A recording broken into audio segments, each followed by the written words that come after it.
please hit that subscribe button. Hey everybody. Better suited to win the Stanley Cup this season. If you are new to the channel, Washington Capitals, the Boston Bruins. Locked on and he scored! And we're live.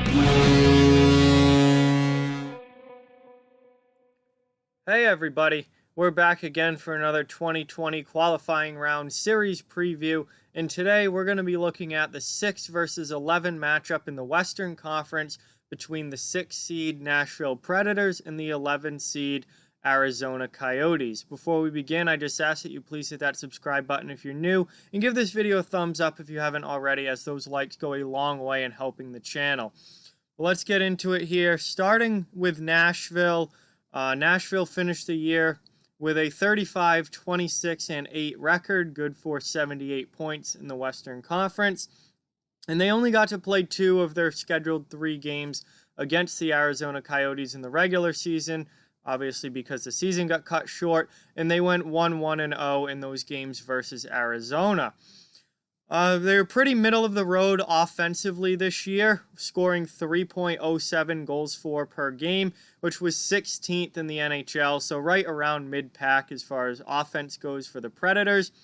And defensively, they were also near mid-pack, a little bit worse than the middle of the league. 3.10 goals against per game. So not really the lockdown defense that we've come to expect from Nashville over the past number of seasons. You know, when the Predators were one of those top teams in the Western Conference, it was because of their incredible defense core and obviously Pekka Rinne being an elite goaltender. Rinne really struggled this year.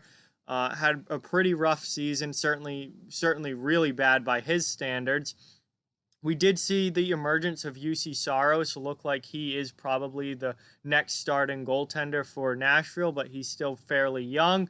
And overall, the Predators' defense just wasn't that great this year, and they gave up a lot more goals than they usually do. They're not a team that we normally see in the bottom half of the league as far as goals against go, but that was the case this year. Special teams, another major problem for this Predators team this year. Power play, just 17.3% on the power play this season. 24th in the NHL. That is pretty bad. And their penalty kill is even worse. They only killed off 76.1% of penalties, which was 28th in the league. So that is really bottom of the barrel penalty killing right there. And that's a huge problem for them. Special teams are a major issue for this Predators team, and definitely something to watch heading into this series, that if they can't, stay out of the box, that could become a huge issue for them. And if they can't capitalize on their power play opportunities, that could potentially cost them the series as well. Nashville's leading goal scorer this year was Filip Forsberg with 21 goals on the year. He is their best goal scorer, but certainly very low number there, 21. I think you expect a lot more than that from Filip Forsberg. And he was actually the only Predator to reach 20 goals this season. So obviously not what they were hoping for offensively from some of their players. And Forsberg led the way, but with a very low total. Points-wise, their leading point scorer was Roman Josi this year with 65 points. Yes, their leading point scorer was a defenseman. So again, that goes to show what some of the struggles that the Predators had this season and why they weren't one of those top-tier teams that they were expected to be. Duchesne, rough year. Johansson, horrible season. Forsberg, a down year. Arvidsson, a bad season. Granlund was pretty poor this year. I mean, it was rough go among the top players offensively for the Predators. And Roman Josi, on the other hand, their best defenseman, had a Norris-level season and should be one of the top candidates for the Norris Trophy this year. He had an outstanding season and led the team with 65 points. And penalty minutes, Austin Watson, fourth liner, obviously very much his style of play, led the team in penalty minutes this year with 65. He's a big, powerful forward, not afraid to drop the gloves, throws a lot of hits, and just very involved physically. So no surprise there that Watson led the team in penalty minutes. Moving on now to Arizona. They finished the year with a 33, 29, and 8 record. good enough for 74 points in the West. They were most likely not going to make the playoffs if the season had continued normally. And they were definitely a team that's happy about this 24-team format. Against Nashville, they went 1-1-0 against the Predators this year in their season series. They really, really struggled offensively. Offense is an issue for the Arizona Coyotes. They only scored 2.71 goals for per game this year, which is a very, very low number, significantly below 3, and that was 23rd in the NHL. So this is a team that really does struggle to score.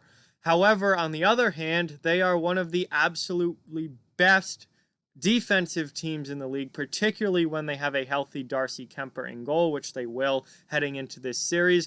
They only gave up 2.61 goals against per game this season, which is third in the NHL. They had the third best team defense in the NHL this season. So that is obviously a huge bright spot for this Coyotes team and something that they're going to really have to use to their advantage if they're going to make a run in the playoffs.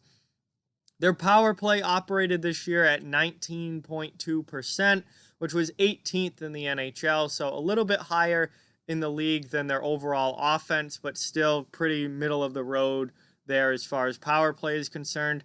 However, to go along with their great defense, they also have a great penalty kill, which operated at 82.7% this season, which was 5th in the NHL. So they have a top 5 defense and a top 5 penalty kill. This is not a team that gives up a lot of goals at all, to say the least. And scoring on them is going to be difficult for the Predators, without a doubt.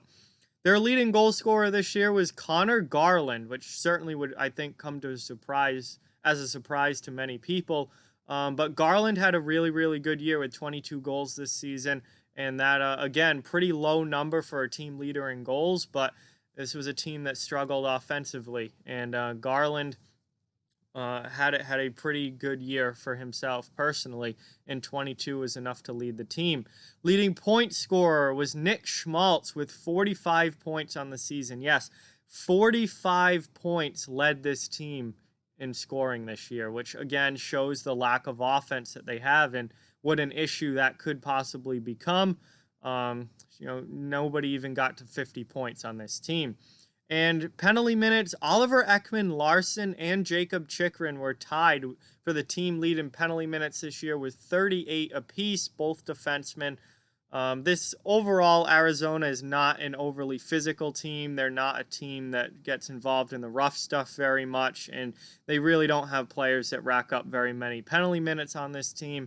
So it's no surprise that no one even had 40 penalty minutes on the season anywhere on this roster. It's a little odd seeing Oliver Ekman-Larsson leading a team in penalty minutes, but that's just how few penalty minutes this Arizona team has had. And finally, for prediction, sticking like I have been with my original play-in predictions, I have Nashville in 5 in this one. I certainly think that this is going to be a very, very close series and a very low-scoring series. And both teams absolutely have a shot to win it. And especially if Arizona can play that top-tier elite defense that they have, they could absolutely steal this series. But in the end, I worry about Arizona's lack of scoring, and I think the Predators are the more talented team on paper. They've got the better roster. Even though much of that roster underperformed this season, they've got the better roster. They've got more playoff experience. They're a team that is normally, in the playoffs year after year after year, and I just think that is going to shine through especially after a break like this where they've had so much time off. The guys that had tough seasons this year, they've had plenty of time to hit the reset button, and I think that's going to be huge for Nashville. They will certainly have benefited greatly from this break, and I think they might be kind of a sneaky surprise team potentially in this year's playoffs. However, I do think that Arizona can absolutely push this to 5 games, the full series, just because of how good they are defensively, and they certainly have a chance to win it without a doubt.